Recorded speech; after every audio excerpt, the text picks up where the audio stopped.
ASEAN Dailies. First and the foremost news from Southeast Asia. Hi, this is Arlene. Hi, this is Grace. You are with us on our ASEAN Daily, where we bring you all the latest updates on Southeast Asia. So what are the key issues that we want to talk about today? Well, for the past week, this week, we've been talking about heavily on South China Sea. Yeah, we've been giving our audience a couple of angles from China to Taiwan to the US. And also, we sort of had a South China Sea 2.0 coming from Australia. Yes. Yeah, they have another issue regarding on maritime dispute. But this time we want to still talk about the South China Sea, focusing on the ASEAN perspective on this. Sure. So apparently that ASEAN is not saying anything. They are keeping mum on the South China Sea ruling. They are not saying that they supported the ruling. No, they are saying that they are against China. That's right. I mean, I'm not so sure Southeast Asian, but apparently ASEAN had wait whether to speak out on this week's ruling by the Parliament Court of Arbitration in The Hague or not. Mm-hmm. But it looks like they just want to watch what will happen first, and perhaps hopefully we can take a step forward. Yeah. But, I mean, even though they are not saying anything, it's kind of obvious to see that the pressure from Beijing is really tough on Southeast Asia.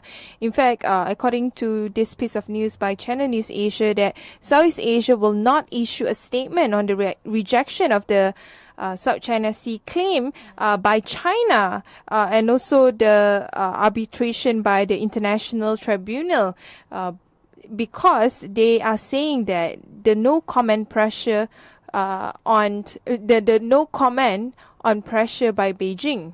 That's right. And at the same time, well, ASEAN members, specifically the Philippines, Vietnam, Malaysia, and Brunei, as well as Taiwan, we have been competing claims to the parts of this resource-rich sea in South China Sea for sure. Mm-hmm.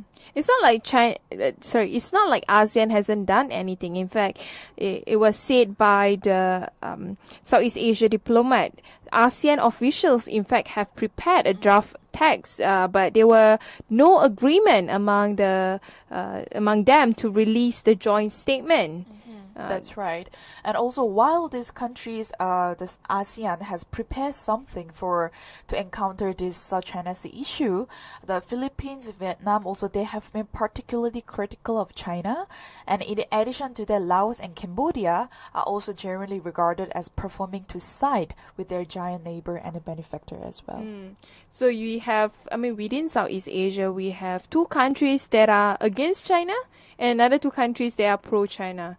The rest of the Southeast Asian countries, I think they are pretty neutral in this particular issue, and I think that's the problem with Southeast Asia. We still haven't found that essence of ASEAN centrality yet when it comes to issues related to geopolitics. You're now listening to Durian ASEAN, the voice of discovery and sharing. Hey, this is Arlene. Welcome back, this is Grace. And you're still with us. So on our news regarding on current affairs, we want to focus on Myanmar. Myanmar top monks who are respectable Buddhists are shutting down hardliners, which is the Mabata group. And then this monk-led group, Mabata, has been at the forefront of anti-Muslim protests in Myanmar for about 3 years since it was founded. I'm glad that this group, Sangha Mahayanaka Committee, which is one of the most respectable top monks grouping, they actually met on together in Yangon, and within that 2-day event, they released a statement saying that they do not neither acknowledge the formation of Mabata nor the racist statement churning out by the Mabata group. So one of the senior monks from Myanmar, his name is Tamapia, he said it was formed with the volunteers like other organizations in Myanmar. Registration is not needed to form that kind of organizations, according to him. But on the other hand, Mabata spokesman said it was ready to accept any decision from Clutch, but added that his grassroots network did not need official Sangha approval to exist. A lot of people do not realize the Mabata group is not actually performing under the basic rules and procedures and structure of the Sangha organization.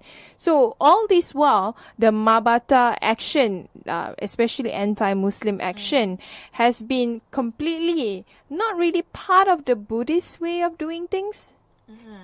And at the same time, I wonder Aung San Suu Kyi, I wonder how her take is on this conflict that's been going on.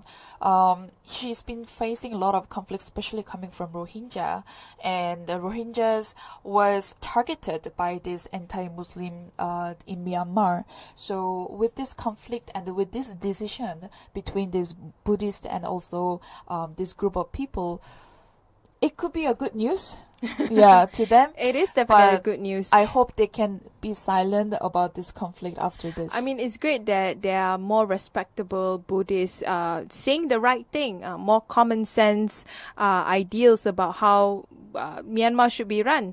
And I would say that Aung San Suu Kyi is slowly regaining her strength. We witnessed it last couple of days when a minister in Myanmar was saying that he also does not recognize the Mabata existence, and he also condemned, all the racist and anti-Muslim statements. So it's probably a great thing, but we all acknowledge that there's a lot of remnants from the past military regime where they have this special marriage law and a population control against the Muslim, especially the Rohingya communities. So this needs to be gone. You're now listening to Durian ASEAN, the voice of discovery and sharing. Hey, this is Arlene. Welcome back, this is Grace. And you're still with us on our current issues in the ASEAN Daily. 8 of 10 Filipinos surveyed have much trust in President Duterte in the Philippines. I think that's very interesting, and that could, in percentage, that would be like 84% say that they have much trust, while maybe just the 5% said that they have a little trust, yielding a net public trust rating of about 79%. Plus more for that will be, who has already started his 6-year term in the Philippines. It's really interesting to see about how President Duterte, even though despite he spewing so many controversial words or stuff about Philippines, he continued becoming so popular, so likable, so trustable that people actually want him to lead the country. And he had said a lot of things that make Filipino feel that the future would be better under Duterte. And the survey where Duterte was considered to have an excellent public trust rating is conducted by the Social Weather Station. Yes, and also he received the highest level of trust from the Filipinos with higher education attainment, about 87 more than that from the college graduate, 81 plus from the college undergraduate. So with that trust from all these educated people in the society, I think he has been doing something, perhaps the good job to them to be able to convince that his work will be trusted in the future.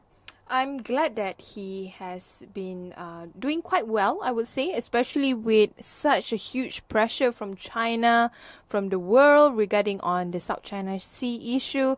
Not to mention, a host of domestic problems that he needs to address.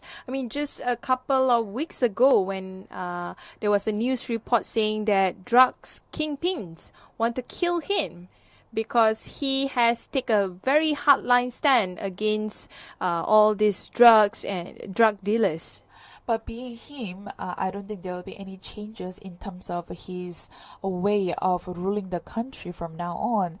And surprisingly, a lot of Filipinos have been supporting him and his work. Of course, there will be a downside because he hasn't always had this high trust rating since he stepped out to this politics, because his latest trust rating is a major leap from the level in December 2015, which was just last year. And then the rating, if you see the figures, is really below 30 plus, but now it has picked up of more than 70 and 80 plus. Yeah, I mean, in the past, people say that he's the Donald Trump of the East. But I would say that now people are starting to see him as as a messiah, in fact. But we just have to wait and see whether he can really deliver his job as the chief in the Philippines. But at the same time, I think good job that he managed to get the trust of the people in the Philippines. That's right. That's all from our ASEAN Daily today. Thank you for tuning into 3 ASEAN. For more updates on Southeast Asia, please go to our website at 3ASEAN.com. If you're on the go, you can always download our TuneIn app on your mobile. Please subscribe to our YouTube channels at 3 ASEAN and 3 ASEAN TV. Don't forget to follow us on our Facebook page, Twitter, and Instagram.